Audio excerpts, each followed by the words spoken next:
کسی سے نہیں ہوتا، اللہ سے ہوتا۔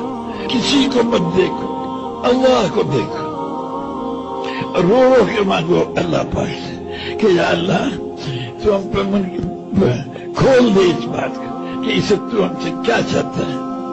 ہم تیرے چاہنے کو حضرت محمد صلی اللہ علیہ وسلم کے طریقے سے پورا کریں گے۔ بادشاہوں کو اسی پہ لانا ہے، کہنا کہ تم نقصان میں جا رہے ہو، وزیروں کو، دکانداروں کو، جن پر جن میں بھی کارخانے چلانے والے ہیں، یہ سب نقصان میں جا رہے ہیں، سب۔ جس وقت اللہ پاک جو کچھ چاہتا ہے، اللہ نے جو کچھ چاہا ہم اس کو پورا کریں گے، اور محمد صلی اللہ علیہ وسلم کے طریقے سے پورا کریں گے۔